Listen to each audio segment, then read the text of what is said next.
Se han contado muchas historias sobre el narcotráfico. En ellas el dinero es el protagonista y hay otros papeles principales que se reparten entre buenos y malos. Quien me acompaña hoy conoce mucho de esos papeles: capos, secuestradores, pandillas, traficantes de armas, policías e incluso políticos. Y los escenarios también son varios: Chicago, Los Ángeles, México, El Salvador, Guatemala, incluso Suiza. Son las entrañas del narcotráfico. Este vehículo tiene Kevlar de protección, por si se le avienta una granada, no le pase nada.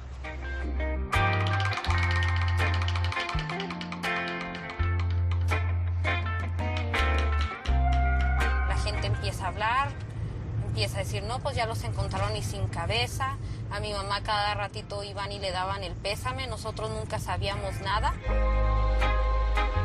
Nos decían que habían hallado unos tirados y ahí íbamos y así a reconocer gente.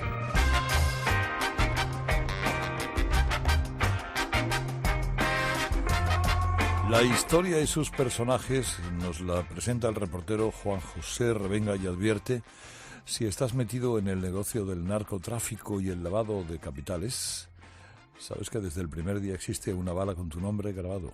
La última bala. Juan José, buenos días. Buenos días, Carlos. Encantado de estar en tu programa. Gracias por venir. Este libro, La última bala, nos cuenta varias historias, ¿no? Para empezar, la de la propia bala, ¿no?, que se dispara por miles de millones de dinero movidos por tramas secretas de poder. Exactamente. Al final, lo que se está moviendo aquí es el dinero del planeta, porque si tú quieres dinero en efectivo, tienes que hablar con ellos. Son los únicos en el mundo que manejan el dinero en efectivo.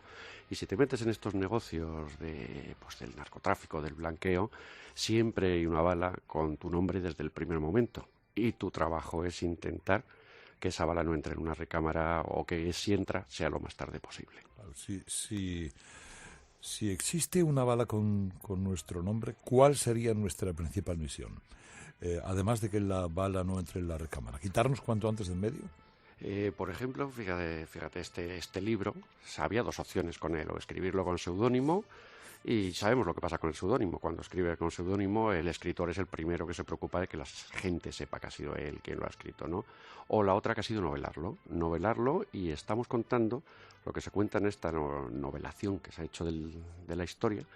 Lo que se cuenta, el 90% es verdad, y cómo ocurrió, cómo se hicieron los hechos, lo que vio el protagonista que se ha puesto en la novela, que es Richard Corbin, pero es todo real, todo existió. Y todos estos movimientos extraños que nos pueden parecer absurdos, dice, bueno, es que contamos un 90% de verdad, es que si contamos el 100% parecería tan absurdo que parecería mentira, nadie lo creería. Es decir, que la vida de Richard Corbin tiene que ver mucho contigo. Tiene mucho que ver, y fue la decisión que se tomó para poder escribir la historia y contar cosas, porque hay cosas que nunca se han contado, ¿no? Las formas, los trabajos, cómo se hace, cómo se maneja este mundo, este oscuro mundo, el oscuro mundo de los malos, ¿no?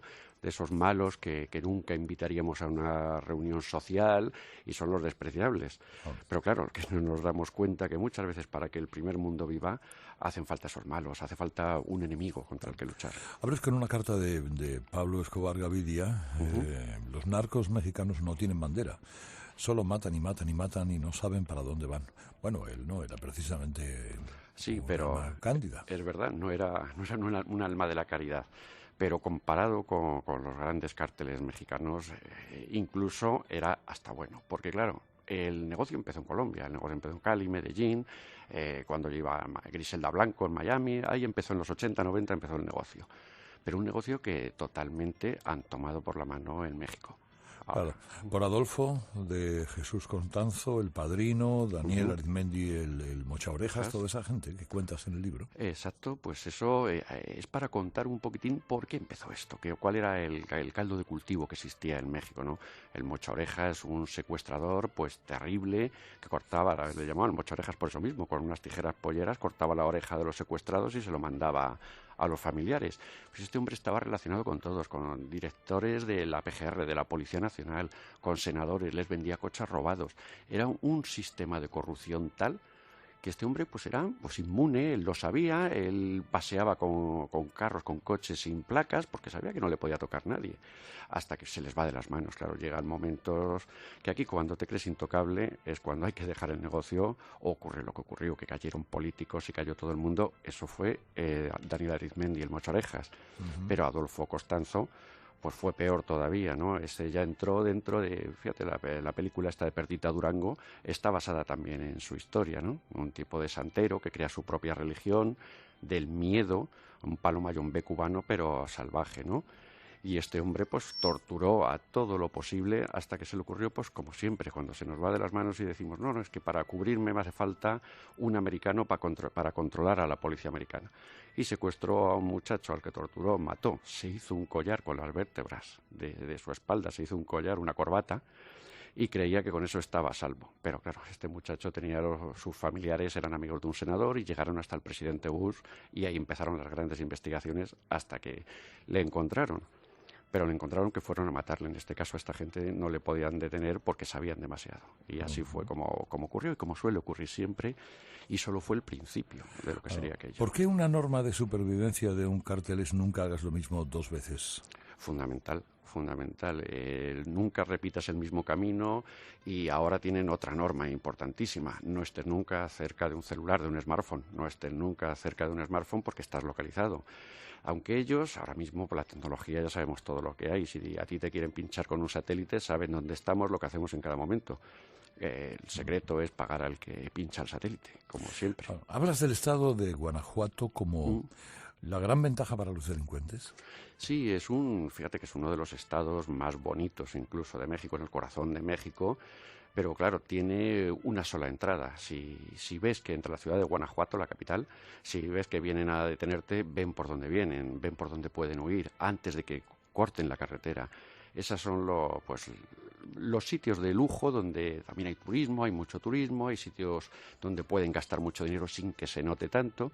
Y ha sido pues un lugar de descanso hasta ahora mismo, pero es que ahora ya no quedan, prácticamente en México no quedan territorios por tomar, porque antes había 5 grandes carteles, 4 o 5 grandes carteles, Juárez, El Golfo, Sinaloa, 4 o 5 grandes carteles. Ahora hay cientos de carteles.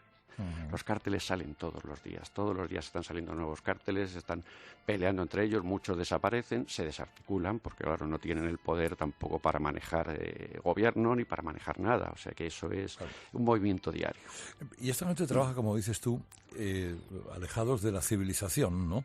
Para las comunicaciones, porque es más fácil recurrir a lo rudimentario, incluso lo tienen todo por escrito, en cuadernos, ¿no? Todo lo anotan todo. Exacto, han vuelto, como saben que la tecnología ahora mismo les puede pillar por cualquier lado, se ha vuelto a lo antiguo, se ha vuelto a dar los mensajes de mano a mano en un papel, ese papel se va pasando, se ha vuelto a que no puedan pinchar, que no se les pueda pinchar nada por el aire. Cuando dicen, no, es que los narcotraficantes ganan mucho dinero y no trabajan, no, el narcotraficante, los jefes trabajan mucho, lo que acaba de decir de los cuadernos. Tienen en cuadernos absolutamente todo apuntado, y hay que apuntar a quién pagas, a quién no pagas, lo que debes a uno, al soborno, lo que se ha movido, los pisos, los famosos alquileres por pasar por tu territorio, la droga de otro cártel. Todo eso tienen que todos los días una contabilidad complicadísima. Y luego las reuniones, todo el día están de reuniones también. Fíjate, denunciar a los narcos cuesta la vida. En septiembre hablamos con un periodista colombiano, Leiderman Ortiz, que está recluido en su casa blindada. Él edita su propio periódico en el que denuncia los actos delictivos. Han intentado matarle en más de 6 ocasiones. Y nos contaba esto de las bandas de Colombia. Ellos manejan 2 situaciones, que es la criminalidad, lo que es la coca, el corredor, los cultivos, todo eso, como también maneja lo que es el tema del oro. Para ellos esos las 2 entradas más importantes, incluyendo la extorsión, que es un factor para ellos también muy importante. Tú hablas de eso también en tu libro del oro y del petróleo, ¿no? Como otro de los grandes negocios. Claro, si estamos hablando de los únicos que manejan de verdad capital cuando hay que comprar algo, meterse en una commodity de petróleo, de oro, cualquier gran negocio, incluso compras de acciones de supercompañías, ellos son los únicos que lo pueden hacer y sin ningún problema. O sea, bueno, claro, esto tiene un control bancario, ¿no? No es tan fácil. Ya, pero cuando se llega al punto a que los bancos son suyos, ¿dónde estamos? Ahí hemos perdido ya todo el control. Cuando te dicen, ¿y de dónde vino este dinero que ingresaron? Si el banco certifica que ese dinero es bueno, ya estamos metidos en el negocio y ya podemos hacer lo que queramos con él. Por ejemplo, en Chicago, en Estados Unidos, están los mellizos. Chicago es un gran centro comercial de Estados Unidos. ¿Por qué les gusta? Es el centro donde coinciden todas las autopistas, donde coinciden todos los trenes, los transportes. Allí es donde llega todo. Y es que desde allí es donde se distribuye todo. Y ahí es donde volvían los trenes hacia México, que es el gran problema. El gran problema que ha habido siempre es que el último dólar que se sacaba de la venta de la droga volvía siempre a México. Y eso es lo que, pues, son las grandes peleas de la DEA, por eso entran en los países para intentar parar eso. El problema es que devuelvan todo el dinero para allá. Y desde Chicago volvían hasta en los techos de los trenes, volvía el dinero en camiones, todo el dinero volvía siempre para allá hasta que se descubrieron pues otras maneras de hacerlo, ¿no?